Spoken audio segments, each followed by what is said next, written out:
Thanks to the promise of one tyre being able to do everything, all-season tyres, otherwise known as all-weather tyres in North America, are a rapidly growing market segment. To find out which all-season tyre is currently best, I bought 9 of the best tyres available on the market, along with a summer and a winter tyre, which should allow us to see whether an all-season tyre, or even the best all-season tyre, really can do the job of 2 tyres, or whether it compromises in any area. We're going to start the testing here at Goodyear's amazing Arctic test facility in Lapland, where we're going to be doing snow testing. Then we'll move to the south of France, where we'll do dry, wet, noise, comfort, rolling resistance testing, which should allow us to work out which tyre works best where, and whether all-season tyres really are one tyre to do everything, or a summer and winter tyre has advantages in certain areas. As always, I'm going to try and keep this video a watchable length, so if you want any more of the geeky data, I'll leave a link in the description to the Tyre Reviews website where you can pore over all the data and dig into each category further. And before we start testing, if you haven't already, I'd really appreciate you hitting that subscribe button, so it'll allow me to keep on doing these rather expensive and time-consuming tests for many years to come. On test, we have the Bridgestone Weather Control A005, the Continental All-Season Contact, the Cooper Discoverer All-Season, the GT All-Season, the brand new Goodyear Vector 4 Seasons Generation 3, the Hankook Kinergy 4S2, everyone's favourite Michelin Cross Climate Plus, the Nexen N Blue 4 Season, the Vredstein Quadtrac Pro, and the summer and winter tyre represented by the brand new Goodyear Efficient Grip Performance 2 and the Goodyear Ultra Grip Performance Plus. Right, first test of the day is snow handling, and before you say it, I know snow handling isn't strictly the most relevant test for the UK climate, because when it does snow, we're hardly going out there and setting lap times, but snow handling is a very valid test for 2 reasons. Firstly, not all my viewers are from the UK, there's some European and North American audience, which means snow handling is actually quite an important test for them because they do go out and drive at reasonable speeds in the snow. And secondly, probably more importantly for the UK market, snow handling gives you an idea of how the tyre works during sort of transient or emergency situations. So if something steps out or someone pulls out on you and you have to brake and turn, it shows you how much grip or how much ability the tyre is going to give the car. The best on test in the snow handling was surprisingly the cheapest tyre. It was the GT. Now this tyre felt the most winter-like, and it was quite a joy to drive. It gave the car good balance, a little bit of oversteer, but generally find that as the front axle grip gets better, the car ends up with a bit more oversteer just because the rear's carrying more speed and it comes around a little bit more. But fair play to GT. Let's see how that translates into its wet and dry performance, because often they're opposing qualities, but yeah, very good snow performance. The next group of tyres about 1% behind the GT with the Goodyear, Conti and Hankook. Now of the 3, it was less than 1% splitting all 3 on lap time, and subjectively they're all very similar. If anything, I'd say the Conti was the best overall in that it just felt a little bit more positive and direct on the front axle, but it didn't really translate into lap time. So all 3 of those tyres excellent in the snow for an all-season tyre. Next up was the summer optimised Michelin Cross Climate. Now this is a tyre that isn't designed to have the best snow and ice performance. It's designed for summer conditions, and in other testing it's shown to be very good in the dry and wet. So to come 5th overall, good result for it. It felt really good, balanced like the Goodyear, a little bit less grip everywhere, and it seemed to get upset a little bit more by the small patches of ice we've found on this snow handling circuit, but otherwise excellent. After the Michelin was the Nexen. Again, nothing particularly interesting to report. Might felt a little bit more floaty on the front axle than the rest of the tyres, and just had a little bit less grip everywhere overall, which is why it was about 1% behind the Michelin again. Then we come on to the Vredstein, which is interestingly the only all-season tyre on test that has the asymmetric tread pattern. And directional tread patterns are common in all-season and winter tyres because they work really well in snow. So the Vredstein did a good job. It wasn't the quickest tyre on test, but it wasn't a disaster, and hopefully that asymmetric tread pattern will pay back some of the negativity here in the dry and wet testing. Finally, we finish up with the Bridgestone and Cooper. Now the Bridgestone, again, it was okay balanced. It just felt a little bit less grippy everywhere, and it just struggled again like the Michelin with the icy bit. So it was a significant chunk behind the very best all-season tyres. And the Cooper, well, you can kind of see from the tread pattern where it suffers. It might have a blocky tread pattern, but it's not a very heavily siped tyre, and I think that's made it struggle a lot more than the others in the snow and ice. But again, like the other tyres, perhaps it will bring it back in the dry and wet. The winter and summer reference tyres. Now the winter tyre, as you would imagine, absolute joy to drive on. The front end was even more precise than the GT. The back was stable, and it just allowed you to position the car, and it gave you a lot more ability to brake and turn. The lap time wasn't night and day ahead of the best all-season tyres, but the confidence it gave you and the stability it gave you, you were driving the car less, if that makes sense. So it was just a better option all round for these conditions, but these are quite extreme wintry conditions. And the summer tyre, well, this new Goodyear Efficient Grip Performance 2 is a really strong summer tyre on snow compared to any other summer tyres I've tested in this kind of category. However, it still felt damn right dangerous compared to the best all-season tyres and even the worst all-season tyres. And I think that's the lesson to take away. The Cooper might have been 10-15% behind the best all-season tyre, but even the worst all-season tyre is still 40% ahead of the summer tyre. And the summer tyre might get you going, but it's the braking and turning where you really find it difficult, especially you find yourself just aiming at a snowbank, braking, thinking you've done it way in advance, and then just not stopping and sliding and always having an accident. So if you do want to stay safe in snow, summer tyres just isn't the option, and that's represented in the name, I guess. GT also aced the snow braking test, with Continental and Goodyear close behind. The winter tyre again proved best overall, with the summer tyre taking an alarming amount of distance to stop the car. The next stop is the south of France for wet and dry testing. As these are all-season tyres, they're very likely to be used in a climate which sees quite a bit of rain, much like where I live in the UK. So their wet performance is one of the most important criteria. Now, the slowest tyre on wet handling was the Cooper. Now, this tyre was only about 3 seconds off the leader, but it struggled with grip, or the balance of the car seemed to move around front to rear, and it was quite a tricky tyre to drive.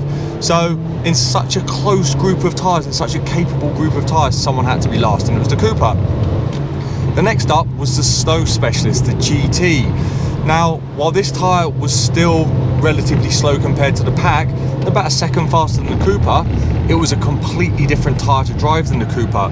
Where the Cooper was a little bit unpredictable with the balance moving around, the GT was lovely and safe and balanced, and it felt really good laterally. It had a neutral balance, but it just seemed to lack grip, especially when trying to brake down for the slower speed corners, which was backed up by the wet braking results I'll show you in a minute.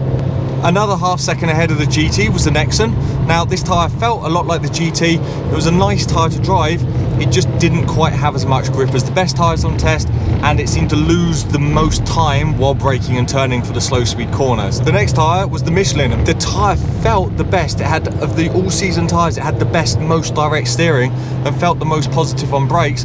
The tyre just defaulted to a bit of an understeer behaviour, which is very safe for the road, but it was frustrating because it felt like the tyre had more time, but you just couldn't extract it on this short wet handling lap. So disappointing for Michelin in the 6th, and the braking results back that up.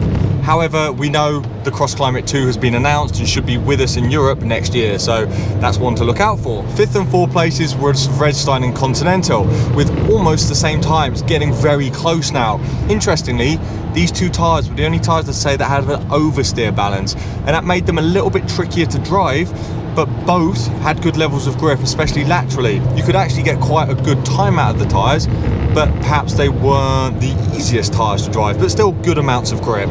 The top 3 tyres were all very close to each other. 4 tenths separated them over the 72nd lap. Hankook was 3rd place.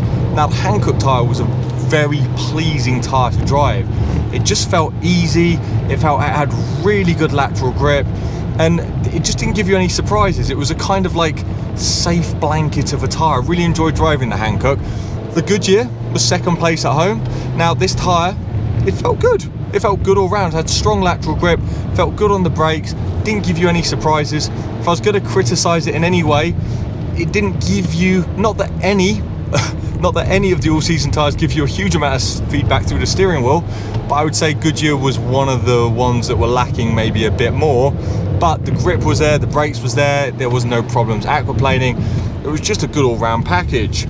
And the fastest tyre on test, narrowly beating the Goodyear, was also the best tyre in wet braking. It was the Bridgestone Weather Control A005. This tyre just had a lovely neutral balance, didn't give you any surprises anywhere, and was nice and easy to place. It just does everything without any fuss, and had great levels of grip, especially in the brake. So well done, Bridgestone, you've produced a very good all-season tyre for wet performance.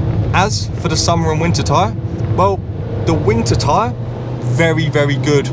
performance. Neutral, hint of understeer, was probably the woolliest through the steering wheel, but that's not surprising with the most amount of sipes and block movement, and didn't really like braking that much, but if it had been in the overall results, it would have placed 8th. As for the summer tyre, well, after driving all those all-season tyres, it kind of felt like you just directly connected the car to the floor. It was so direct and so precise compared to these block movement siped tyres, apart from maybe the Michelin. It was a picture to be dry handling all season tyres. They are called all seasons, so they need to work in all conditions, and some of them will experience these conditions. Not only that, every single one of these sets of tyres has had at least 3 flat out laps with understeer and oversteer and everything I do during a tyre test, flat out baking heat, and not a single one has had a huge noticeable drop in performance or has had any issues with the tread pattern starting to tear or anything like that. Sure, they all look a little bit worn at the end of the test, but they've all done really well, so I'm proud of them. Good job, all season tyres. Now, the overall results are very, very close, closer than even wet handling. It's a 100-second lap here, and the slowest tyre on test, which is again the Cooper, was only 2.4 seconds slower than the fastest, so you can see just how close the group is. The Cooper, you know, it felt fine to drive. Obviously not as quite as direct as a summer tyre, but it didn't feel bad, had a nice safe understeer balance. It just didn't really have the grip anywhere. The Nexen was the next slowest. It felt a little bit worse than the Cooper. It felt a little bit harder to place, especially in the high speed turns like this. You were just kind of turning in a couple of times, wondering whether the car was going to turn and when it was going to attain its slip angle. But again, very, very safe balance. A little bit understeer primary. The GT finished 7th, feeling a lot like the Nexen, and the Continental finished 6th, feeling a lot like the GT. Now, you might notice a theme here of me saying all the tyres felt very similar to each other. I pride myself in being able to tell the smallest differences between tyres in all conditions. It's what got me into tyre testing initially, that subjective handling. But these all-season tyres during the dry handling laps, when they're all being pushed to extreme, they all do feel quite close. 5th and 4th place were Hankook and Bridgestone, posting essentially the same times, and you guessed it, feeling very, very similar to each other. A tiny bit ahead was Goodyear in 3rd place. Now, this tyre did feel a little bit different to the rest. It was the first tyre that moved the balance more towards a sort of neutral balance, and the grip circle felt a little bit more even, so you could brake and turn. It didn't give you any real big surprises, and it was a nice package. Like, fair play Goodyear for this. I would have liked maybe again a little bit more on the front end, but I can't really complain as it's an all-season tyre that's proven to have very good snow performance, so it's looking to be quite a well-rounded all-season tyre, this Goodyear. 2nd and 1st place posted the same lap time, and it was the Vredstein and Michelin, and this is very interesting because both tyres did it in very different ways. The Michelin felt probably the most like the summer tyre on the brakes and turning. Like, it felt like it just had a stiffer sidewall, a stronger construction. It was a more positive tyre. But like in the wet, that slipped into understeer, which was a little bit frustrating. The Vredstein kind of switched it around. It was a very quick turning tyre at the front axle, so it felt nice and sporty, but the rear didn't really feel like it could keep up with what the front wanted to do. So you felt yourself correcting and correcting and correcting again, especially in the high speed stuff. And then the braking wasn't quite even. It felt like the tyre was a lot better laterally than it was in the brake. So you kind of slung it round the corner, dancing with the car on the limit, which was a lot of fun for an all-season tyre. Then you got to the braking point and you were a little bit, oh, that's going on a little bit. But the summer and winter tyre, well, the winter tyre finished last in time overall, and while it felt absolutely fine in the corners, it felt probably the worst on brakes. So that's where you feel like you were losing time on the winter tyre. It just felt like it was smearing itself on the road. But again, that's not unusual because you've got so much block movement in the winter tyre, which is designed to help in snow and particularly ice. And then the summer tyre, well, like in the wet, it just felt like this Golf 1.4 TSI had been upgraded to a Golf GTI. It felt like a little race car in comparison to all the all-season tyres. It felt like it had grown up the car. If you have a thing for driving enjoyment, if you like positive steering and positive braking, there just isn't an all-season tyre that can match a summer tyre in dry handling. But they're not designed for that, so that's no huge surprise. The summer tyre was again best in dry braking, with the summer optimised Michelin a halfway point between the summer tyre and the rest of the all-season tyres. All that's left to test is noise and comfort levels. Noise and comfort is a very important test, and as usual I've spent quite a lot of time on it. But as I've noted in dry handling, subjectively these tyres are very, very similar, so it hasn't been the easiest process. All the all-season tyres are slightly more comfortable than the summer tyre, which is a very comfortable summer tyre as summer tyres go. Only the Michelin, the Cross Climate, which is the most summer-like of the all-season tyres, proved to have slightly worse levels of comfort than the group. Of the group, there were 3 tyres that really stood out, and that was the Hankook, Nexen and Bridgestone. And interestingly, on the way to wet handling, I could tell I was on the Bridgestone before I'd got to the circuit, bearing in mind I'm testing blind, I don't know what tyres are fit to the car, because as I went over a bump on the way to the circuit, it just felt like it was the Bridgestone, and I was like, oh, this must be the Bridgestone. So in my notes I put, I think this is the Bridgestone, and then when I went back at the end of all the testing and looked at what tyre was what, it was the Bridgestone. So that's why I'm putting that at number 1. The noise testing was again done by Goodyear, and I'm really appreciative of them doing it because it's very complicated.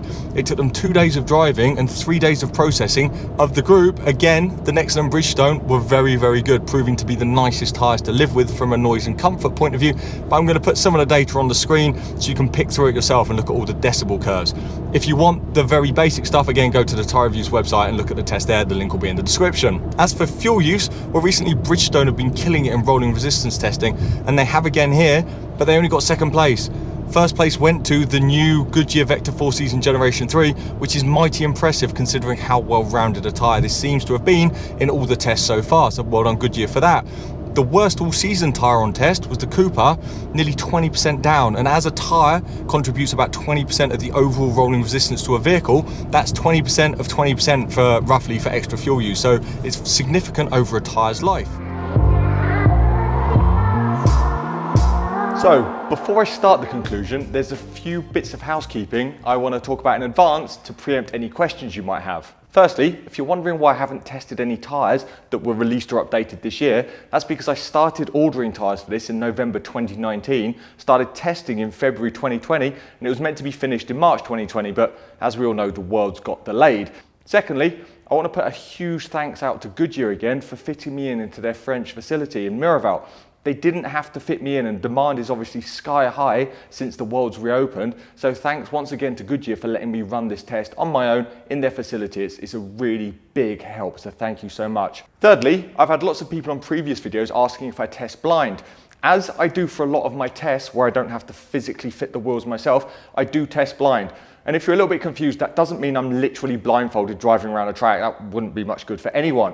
What it means is I don't know what tyres are on the car while I'm testing. And that is the case for everything I've done here in France. So Goodyear have even gone to the lengths of covering the wheels before I get in the car, just in case I wanted to take a sneak peek. Not that I would, but it's important you know that when I'm testing tyres and taking notes, all I know is a sequence number. I don't actually know what tyre I'm driving on. And lastly, as my audience is worldwide, I'm going to do what I think is a world's first and give 2 different sets of results. The first set of result will be the traditional all-season score weighting, and that means dry and snow performance will have an equal level in the overall results, and then wet just a little bit more.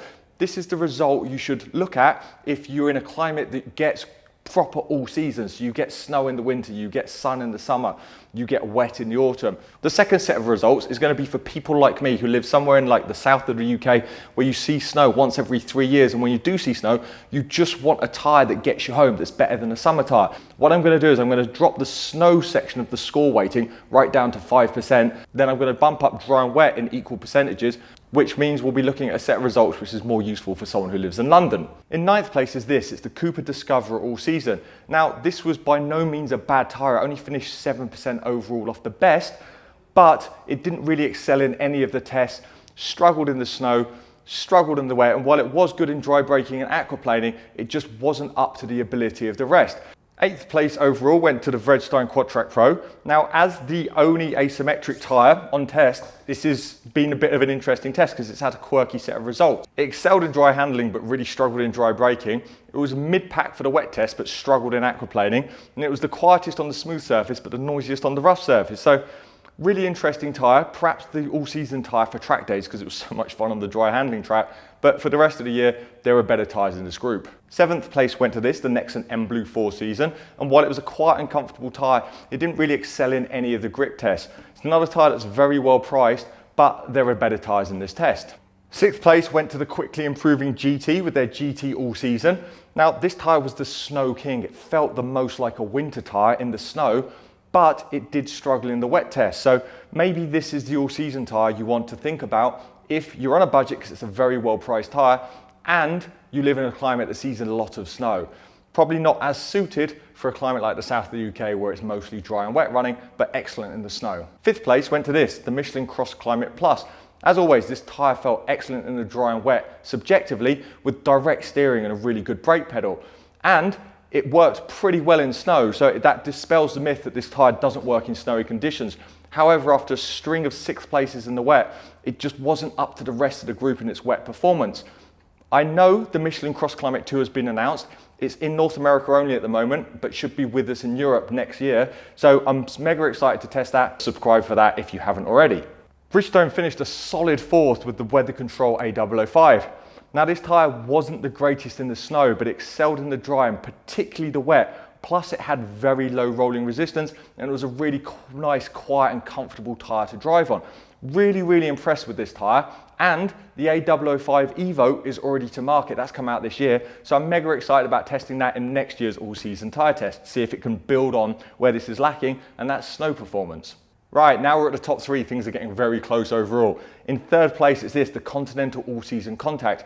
Now, this is a tyre that didn't really jump out at me at any point in testing. At no point did I leave any notes in my testing notes against the sequent numbers that this tyre was remarkable. However, it just did everything well, which is what an all-season tyre should do. It's such a well-rounded tyre. Really impressive package from Continental, so well done Continental for 3rd place. Highly recommended. Hankook will be very pleased with the 2nd place for the Kinergy 4S. Now, like the Continental, this tyre didn't actually win a single test, but it was 2nd, 3rd, 4th, 5th. It was there or thereabouts in every single test, meaning it's just one of the most rounded tyres on test. It has no real drawbacks. It's such an incredible piece of technology from Korea. Hankook should be really proud with this. Mega impressive tyre. I really enjoyed driving on it. Just a fantastic breadth of ability, which all-season tyres should have. And by a narrow margin, we have the winner, which is the newest tyre on test. It's the Goodyear Vector 4 Season Generation 3. Like the other top tyres, it had no faults. In fact, looking at how well this tyre did in all the testing, it's amazing one tyre can do everything so well. It was the 2nd best overall in snow. It was top 3 in wet. It was really good on dry handling. It had the lowest rolling resistance. It was quiet and comfortable. The fact this one tyre can do so many things well really does shout out just how much work the Goodyear engineers have put in upgrading the already excellent Goodyear Vector 4 Season Generation 2. So well done Goodyear, you should be really proud of this tyre you've made. It's excellent in pretty much every category. So, as I touched upon at the start of the conclusion, what if you live in a climate that doesn't actually get much snow? You want that safety net of an all-season tyre to get you home safely when it does snow, but your focus should be on dry and wet performance. Well, if you've watched this video from the start, you're not going to be surprised. It's this. The Bridgestone Weather Control A005 was pretty much unrivaled in the dry and wet. So this is the tyre for climates like the south of the UK where you're not going to see much snow ever. This is the tyre you should be thinking about. Hankook remains 2nd and Goodyear slides down to 3rd with the dry specialist Michelin in 4th. As for the summer and winter tyre, well, both these tyres did what we expected really. The winter tyre was amazing in the snow, was okay in the wet but struggled in the dry, but we have been testing at over 40 degrees track temperature, so the winter compound is going to struggle a little bit more than the all-season compound. And the summer tyre, well, that was the best in the dry and wet. It had the best sense of driving enjoyment. You can't rival an unsiped tyre. You don't get feedback like this from any all-season tyre. Even the cross climate's a step down. But you just shouldn't be using a summer tyre in snowy conditions. And if you're in a climate that sees very hot summers or very cold winters, a summer and winter tyre is still the safest way of motoring year round. All season tyres are very good for the kind of milder winter summer seasons, but they don't replace a summer and winter tyre if you want the optimum safety for year round motoring. Well, that concludes the video. I hope you've enjoyed it. It's been a long old test. Thank you once again to Goodyear. If you've got any questions, please ask below. If you've enjoyed it, give it a thumbs up. If you haven't already, subscribe and hit that bell icon. We've got a lot of good winter stuff coming, including four-wheel drive and all-season tyres versus two-wheel drive and winter tyres, which is going to reign supreme. If you've watched this video, you've probably got a good idea, but I'm doing both a European and an American version, which will be mega exciting. And as always, safe motoring.